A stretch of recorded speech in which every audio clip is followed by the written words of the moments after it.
Welcome to the Sage Thought Leadership Podcast, transforming the way people think and work so their organizations can thrive. Well, hi everyone, and welcome to our podcast. I'm Ed Kless, and today's episode is cut from another podcast of which I am the co-host, The Soul of Enterprise, which is also sponsored by Sage. The Soul of Enterprise is dedicated to belief that business has a spiritual, though not necessarily religious, component. I hope you enjoy this excerpt. If you do, please visit www.thesoulofenterprise.com for more. We've had Teen Zoe on, and of course, he's the CEO of Zora and author of Subscribed, and he's, I would say, one of the chief evangelists for this business model. He wrote in his book that in 5 years, you won't buy anything, but you'll subscribe to everything. And I actually like how you put it in your book. You say in 5 years, you'll have the option to subscribe to everything, and every business will have to accommodate that fact. But what we see, Ann, is a lot of inertia. Why do I have to accommodate it? It's not going to affect me. How do you respond to that? Well, so here's how I respond: is that you're thinking about it wrong. It's not, does it affect you?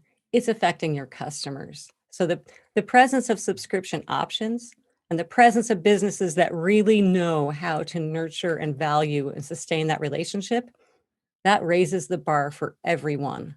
In much the same way that, you might say years ago, Apple raised the bar for design for tech company, right? Once we realized that our computers could look really cool and slick, they didn't have to be yellowing plastic monitors with green screens.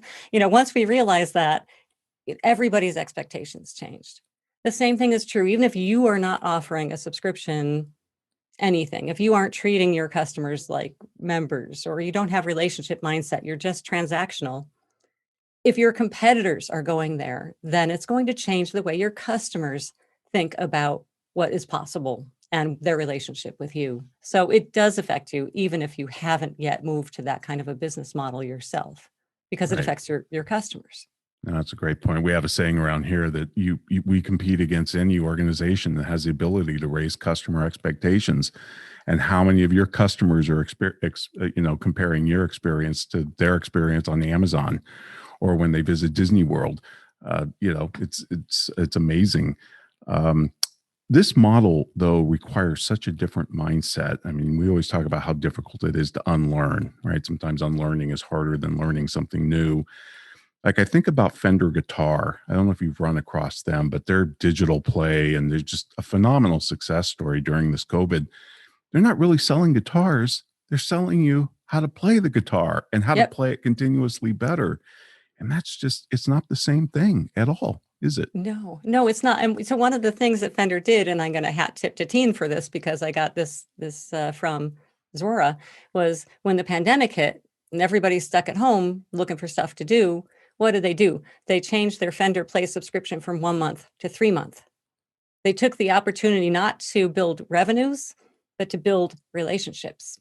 And I think that was a brilliant play. I think, like you said, they are selling the experience. They're selling the hope, the personal development, the learning, being someone who plays a guitar. That's what they're selling. And they took an opportunity to invest in the relationships during this pandemic, as opposed to, doubling down on it's raining money. Right. And just rather than just focusing on the transaction. I mean, I love what the Fender CEO said. He said, if I sell somebody a guitar and they try and play it and they get frustrated and it goes under their bed and then they give it away, he said, that's another sale that I don't get to make in the future. So just that whole mindset of customer success. And in the book, you talk about inadequacy marketing. And I love this idea. The prospect lacks something that only can be fixed with, our product, or this idea that we're selling solutions. It seems to me you have an issue with this. Yeah, I do. I mean, it was traditional marketing advertising. You're not thin enough. You don't smell good enough. You don't, all of these things. We've been exposed to those kind of messages, and look, it hasn't gotten us to a happy place. But I think that those marketers who are really trying to build a relationship with you are saying, what's possible? What can you do? The customer should always be the hero of the stories, not the brand, not your company. Don't tell stories where you're the hero. Tell stories where your customers are the hero. And, not to bring up Apple again, but they do this brilliantly in a lot of their ad campaigns. They show someone using their iPhone to create a beautiful video for their grandmother. I mean, they show what's possible. It's not about inadequacy. It's about possibility.